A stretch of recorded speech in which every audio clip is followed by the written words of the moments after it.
Every time we look at the night sky, we are looking into the past. But what if we could look so far back that we could see the universe's first breath? For generations, that was a dream. Today, it is a reality. Floating 1 million miles from Earth is a time machine, a giant eye made of gold-plated mirrors, designed to capture the ghost light from the dawn of creation. This is the story of the James Webb Space Telescope, and how it completely changed everything we thought we knew about the universe. To understand what makes this telescope so revolutionary, we have to understand its mission. For decades, our greatest eye on the cosmos was the Hubble Space Telescope. It showed us wonders, but it had a blind spot.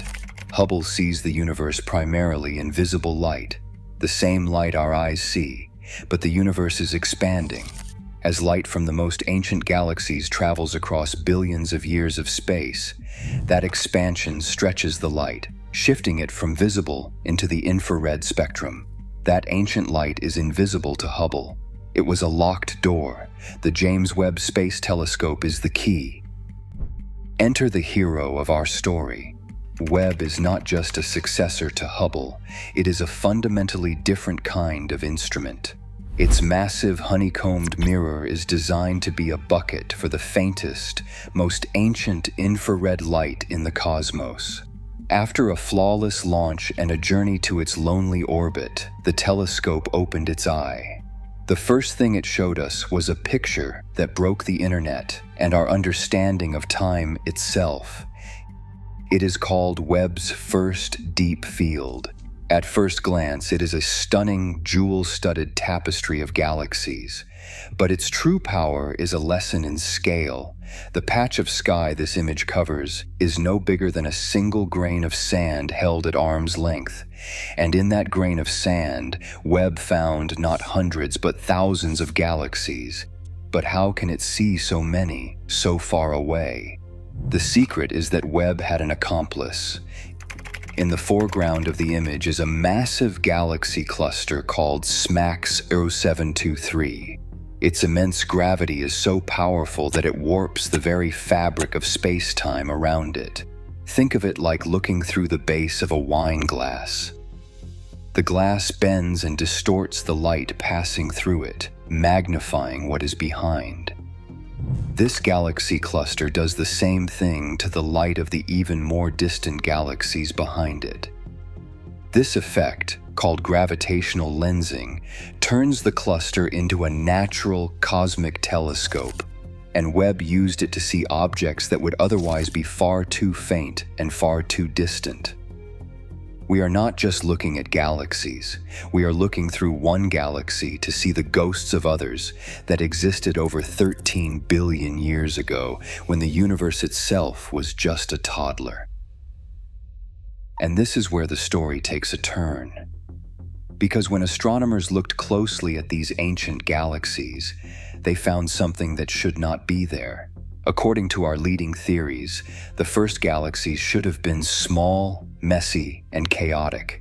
They needed billions of years to grow and organize themselves into the grand spirals we see today.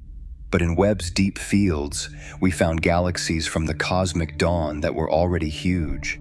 They were bright, they were massive, and some even had the beginnings of spiral arms. They were like finding a fully grown adult in a nursery. These have been nicknamed universe breakers because their very existence challenges the foundations of cosmology. The universe, it seems, grew up much, much faster than we ever thought possible. But Webb's mission is not just about looking back in time. It is also about searching for our place in the cosmos. And to do that, it can do something that feels like science fiction. It can sniff the air of planets orbiting other stars. When a distant planet, an exoplanet, passes in front of its star, a tiny fraction of the starlight filters through the planet's atmosphere. Webb's instruments are so sensitive that they can catch that filtered light and analyze its chemical fingerprint. It is a way of studying the weather on a world hundreds of light years away. One of the most tantalizing targets for this is a planet called K2-18b. It is a world larger than Earth, orbiting in the habitable zone of its star, where liquid water could exist. When Webb stared at this world, it confirmed the presence of methane and carbon dioxide, but it also found possible traces of a molecule called dimethyl sulfide. On Earth, this molecule is produced almost exclusively by living organisms, particularly marine phytoplankton. This is not proof of alien life. The signal is weak, and there could be other non-biological ways to produce this molecule. But the fact that we can even have this conversation is a revolution. For the first time, we are not just asking if other worlds have atmospheres. We are asking what is in them. It is a new chapter in the search for life. And sometimes Webb turns its eye closer to home to show us familiar places in a completely new light. For decades, one of the most iconic images in all of astronomy was Hubble's portrait of the Pillars of Creation. It is a vast, ethereal cloud of wheat and dust where new stars are being born.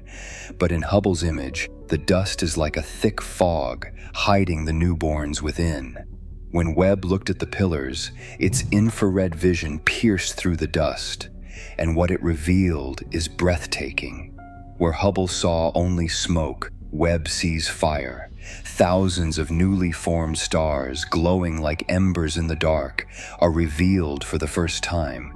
It is a story of cosmic birth, happening right before our eyes. This is not computer-generated imagery. This is a real photograph of creation in progress. From the first galaxies to the birth of stars and the air of other worlds, the James Webb Space Telescope is not just taking pictures. It is a storytelling machine.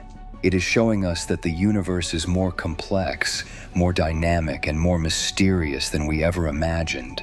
It has revealed that the first chapters of the cosmic story were written faster and with more drama than our theories predicted. It has given us the tools to move from simply counting other worlds to actually studying them, to search for the chemical signatures that could, one day, tell us we are not alone.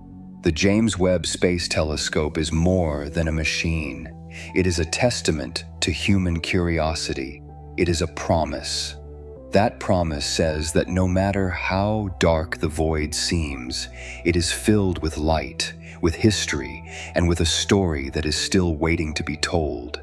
And for the first time, we are finally able to read it. If you enjoyed this journey to the beginning of time, make sure to subscribe so you do not miss what we explore next.